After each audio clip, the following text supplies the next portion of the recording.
Hey guys, welcome back to my channel. So if you guys follow me on Facebook or Instagram, you guys know that I finally purchased my first home 2 months ago, and we closed June 1st. So I just wanted to take you guys through, just share a little bit of my experience and how it went for me, and just share with you guys my process of my kitchen demolition. Alright, so just a little bit about home buying. My process, I feel like it was really complicated. It was like a whole year-long journey. Yeah, in order for me to find the right home. And first off, my tips to you guys would be, of course, set a budget. Just know what budget or the amount or the cost of the home versus your income that you're looking at. Get pre-qualified with a loan agent. And also, you must set realistic expectations, because I feel like for me, I had so much expectations. I had a huge list to go off from. A lot of things that I must have, for example, like a master bedroom, a walk-in closet, a pool, must be 2-story, four bedroom, you know. And I feel like all of that was so unrealistic when I actually started getting down and dirty and real with looking for the perfect home. I came to the conclusion that you find a really nice home, but nothing's updated, or you get a really updated home, but it's kind of old. You guys remember to get pre-approved through a lender. You can do it online, or you can get a referral from a friend, or if not, you can just Google, and there's like tons of different lenders in your area that you can choose from. We went with somebody that was referred to us. So what that is it gets you pre-qualified for how much you're approved for. It looks at your credit. You don't have to have good credit, but you know, it really helps for you to have good credit so you can get the lower APR for whatever loan you choose, whether it's conventional, whether it's FHA. And you're gonna learn all of that through your lender, pretty much. And I feel like you kind of learn as you go, which is definitely something that I did.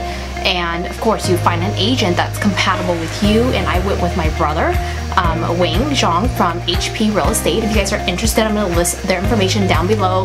He was amazing. Even though, you know, he's my brother, I do feel like he has his clients' best interest at heart. I feel like we were on a, even though we're siblings, we were definitely on a client slash agent relationship. And I'd call him anytime, and he'd always be there for my need. And he was pretty patient. I really recommend you guys get somebody who you're compatible with, somebody who you get along easily with, somebody who is always there when you need them, you know. And don't ever feel pressured to close into a home. So if you ever find an agent where you feel pressured, move on to the next one. And I feel like the HP team, anybody on there would be so great. And if you guys are interested, reach out to them. They can definitely help you guys with what you're looking for. So if you guys are like me, where I have tons of questions all the time, I'm like constantly texting my agent, constantly texting my lender, like even midnight, and they would still respond to me. You need somebody who is going to cater to your needs at all times. And I feel like there's not many agents out there who are like that. So you guys definitely need to look into that if that's a priority for you, you know, because it definitely is for me. Customer service, you know, just somebody who's on top of their game and who's knowledgeable in the field. I absolutely love that. And just a little bit about our process. I lost count of how many homes we actually looked at. We looked at, you know, a whole bunch of older homes that remodeled. We looked at, you know, brand new builds. We weigh out the pros and cons with prices and what it was lacking, what it's missing. And you know, we finally decided to purchase the home we're in. You know, it's not my all-time favorite. My husband loves it, but for me, I just didn't see my home, you know, because it's a big home, but it's standard. The kitchen wasn't upgraded. Everything about it was just normal. So we put in a lot of work into it, and we ripped down the entire kitchen from head to toe. We took out everything except for the cabinets. We did keep the original cabinets, but everything else we did replace, including the appliances, because they were in really poor shape. Again, this is our second offer that we put in. Our first one we put in an offer, but unfortunately we didn't get it. I was actually really sleepless that night. I was kind of crossing my fingers hoping we didn't get it, and you know, I'm kind of glad we didn't because it was a one-story home, and then this one is a two-story, so I feel like it does fit my needs. It doesn't have everything I want, but after the remodel I'm pretty happy how it turned out. I just wanted to share my experience with you guys, and remember to reach out to the HP Real Estate team. Thank you guys so much for helping us through this process to help make it easier on us. And yeah, if you want to see how I transform my kitchen with my husband, stay tuned. Alright guys, here's a glimpse of our kitchen demo renovation video, and I just took a video of how we got started on the process. First we took off our counters, and then we started with our backsplash. So here is the most time-consuming part. I was trying to softly take this off so I can save the drywall, but my drywalls could not be saved because they were already so moist. So instead of chiseling, it was way too much work. Did not work. I just started hammering. Looks like I was doing it soft, but trust me, I was doing it pretty hard. As you can see here, when we moved in, all these tiles were covered in grease, and these two sides were also filled up with grease, and this is after I cleaned it, so it looks a little bit better. Here's a glimpse of how ruined our cabinets were after 3 bottles of degreaser and a whole day's worth of scrubbing. This part I enjoyed, taking off all these disgusting tiles. Now because of the moisture of our drywalls, all the drywalls ended up breaking off anyway, so we had to cut it off and repair the drywall. Now when you guys are doing DIY projects, be on the lookout for unexpected expenses. And here I'm just taking off drywall screws so that I can go ahead and fit in the new drywalls. Again, I'm not a professional, but I'm just showing you guys how I did this. Now there's a whole bunch of different types of drywalls, and we ended up getting these ones, which is made for kitchen and bathrooms.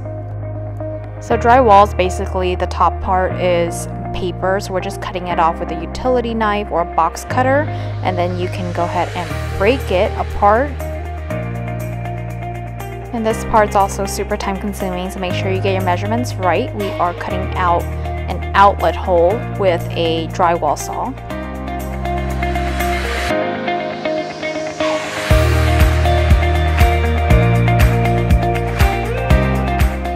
Excuse my bird nest hair, but here I am putting together the joint tape and the joint stuff onto the drywall after we've already screwed it in with drywall screws. And finally we were able to repair all our drywalls after a few weeks and paint over them.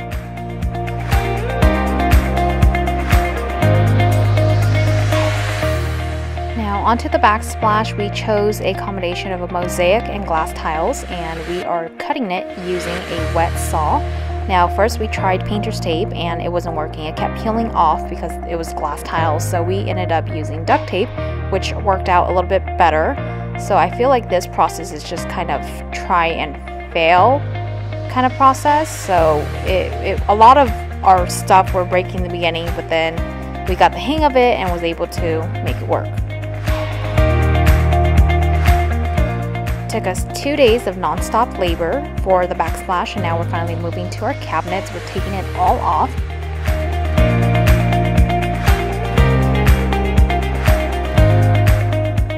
We purchased a cabinet transformation kit which came with this deglosser instead of sanding down your cabinets to save time. I feel like the deglosser worked fine, but the paint that came with the kit was just not good at all, so we had to buy separate paint.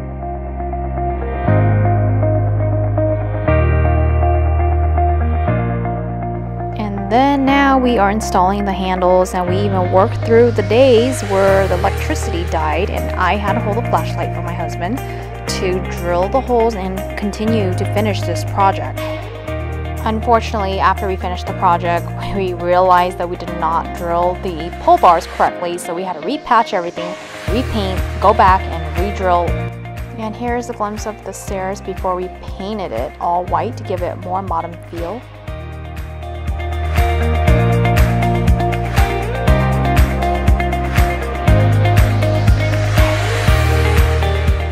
We switched out the hallway light and put in a small little chandelier. And for the big chandelier, it came in 1,000 pieces that I had to put together, but the results were worth it.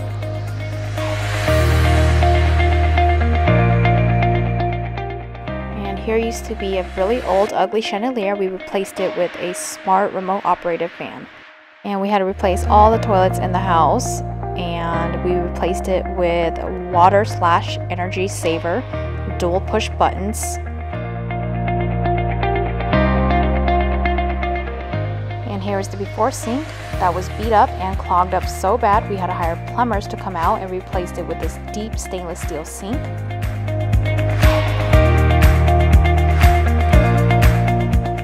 Now here's a picture of our before kitchen and the demolition pieces that are left from the project. We replaced everything, including all the appliances except for the dishwasher and our kitchen cabinets. Now if you're going to do your kitchen yourself, I promise you it's going to be the hardest thing you've ever done, but it's going to be so worth it because you can turn it around and customize it exactly how you want it.